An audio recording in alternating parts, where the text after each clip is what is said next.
Just miss. IPL ನಲ್ಲಿ ದುಡ್ಡು ಮಾಡ್ಬೇಕಂದ್ರೆ ಅದಕ್ಕೆ 2 ಟೀಮ್ ಇರೋದು ಅತ್ತೆ.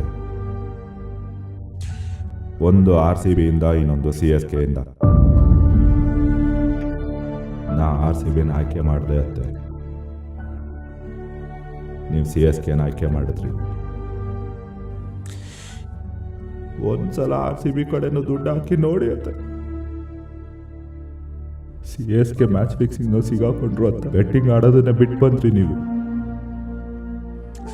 BCCI CSK ಟೀಮ್ನ ತೆಗೆದಾಕಿದ್ದಕ್ಕೆ ನಾನೇನ್ ಮಾಡ್ಲಿ ಅತ್ತೆ? ಇಷ್ಟಕ್ಕೂ ಅಷ್ಟು ವರ್ಷದಿಂದ ಫಿಕ್ಸಿಂಗ್ ಮಾಡಿದ್ರು CSK ಆ ಸೀಸನ್ ನಲ್ಲಿ ಸಿಗಾಕೊಂಡಿದ್ದು ಅವರಿಂದ ತಾನೆ. ಹಾಗಂತ IPL ನೋಡೋದಾಗ್ಲಿ ನಿಲ್ಸದ್ನ ಅತ್ತೆ? ಇಲ್ವಲ್ಲ.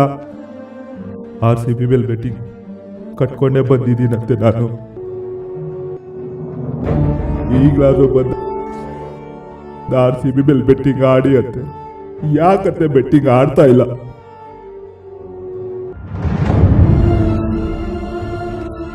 ಆಡದೆ ಇರೋ CSK ನೆನ್ಸ್ಕೊಂಡು ಕೊರಗ್ತಾ ಎಲ್ಲ ಕಳೆದ್ಬಿಟ್ರಿ ಅತ್ತೆ. ಒಂದು ಮಾತು ಹೇಳಿ ಅತ್ತೆ, RCB ಅಂತ ಒಂದು ಮಾತು ನಿಮ್ಮ ಕೈಗೆ ಚಿಪ್ಪರ್ದೆ ಇರೋಂಗೆ ನಾವು ನೋಡ್ಕೊಳ್ತೀವತ್ತೆ. RCB ಅಂದ್ರೆ ತುಂಬಾ ಇಷ್ಟ ಆಗುತ್ತೆ.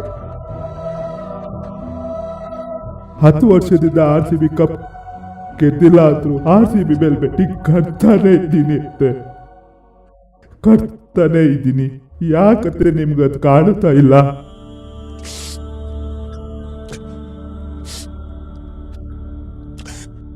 ಸಾಧ್ಯವಾದ್ರೆ ಬೆಟ್ಟಿಂಗ್ ಆಡತ್ತೆ, ಇಲ್ಲ ಬಿಟ್ಬಿಡು. ಅಟ್ಲೀಸ್ಟ್ ಟಿವಿಯಲ್ಲಾದ್ರೂ RCB ಮ್ಯಾಚ್ ನೋಡತ್ತೆ, ಪ್ಲೀಸ್ ನೋಡತ್ತೆ.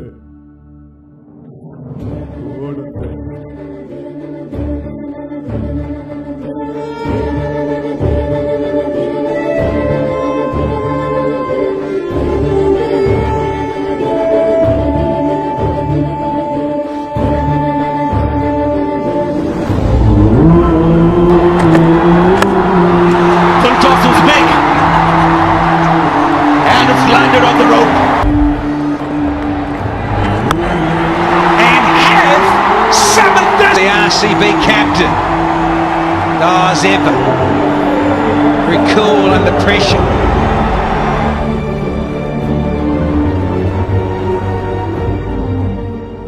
ಭಾರ್ಗವ, ಬುಕ್ಕಿಗೆ ಫೋನ್ ಮಾಡು. RCB ರೇಟ್ ಏನಿದೆ ಅಂತ ತಿಳ್ಕೋಬೇಕು ಅನ್ನಿಸ್ತಿದೆ.